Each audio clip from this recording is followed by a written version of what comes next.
Bonjour à toutes et à tous, bienvenue dans cette nouvelle vidéo. Dans cette vidéo, nous allons voir dans un premier temps comment on fait la cotation d'une machine virtuelle, puis dans un second temps, comment on déploie cette machine virtuelle simplement au travers de la console d'Azure.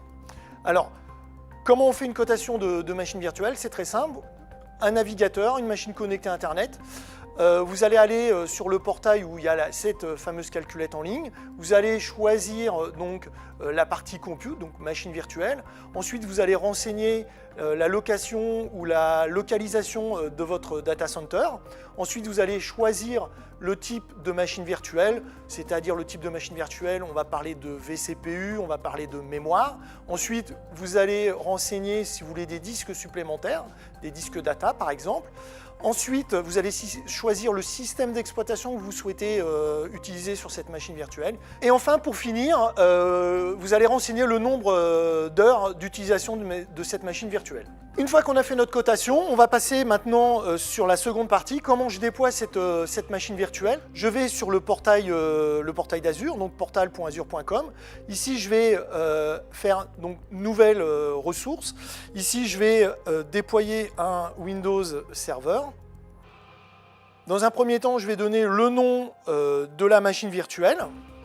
Le type de disque, donc là je vous ai parlé tout à l'heure au niveau de la calculette, donc du disque standard ou du disque premium, donc là je vais prendre du disque standard. Un compte administrateur pour déployer cette machine virtuelle et surtout pour y accéder. Un mot de passe. Ensuite, dans quelle ressource groupe je vais déployer cette machine virtuelle. La localisation du ressource groupe.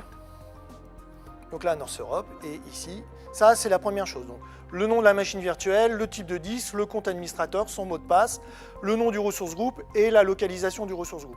Ensuite, ici, je vais choisir mon template. Donc là, vous avez vu tout à l'heure, précédemment, je vous ai montré le prix des templates. Donc là, ici, je vais avoir donc, tous les templates qui sont disponibles. Donc par exemple, ici, je vais déployer une A2. Je vais venir sélectionner. Là, ici, il va me proposer donc, un réseau virtuel, donc, où sera placée cette machine virtuelle. Donc là, la partie adressage de ce réseau, l'adresse IP publique qui va me permettre d'accéder à cette machine depuis l'extérieur, un petit peu de sécurité pour pouvoir accéder à cette machine de manière sécurisée. Et puis ensuite, on va laisser tomber les extensions. Et ensuite, là, ici, je vais venir valider cette configuration.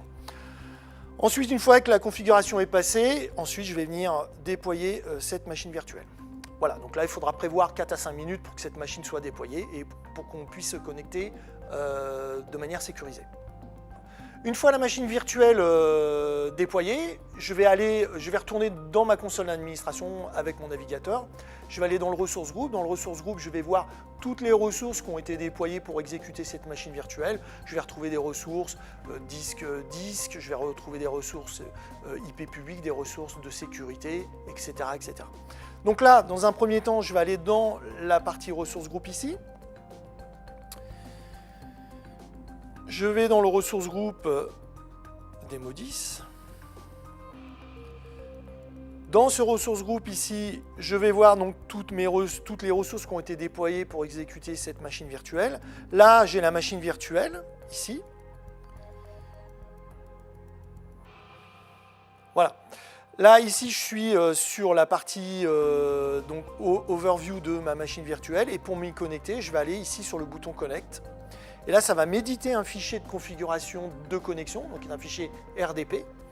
Et puis là, si je l'ouvre ici, je vais venir me connecter à ma machine virtuelle. Et puis là, il suffira de rentrer mon login, mon mot de passe pour me connecter de manière sécurisée à cette machine virtuelle.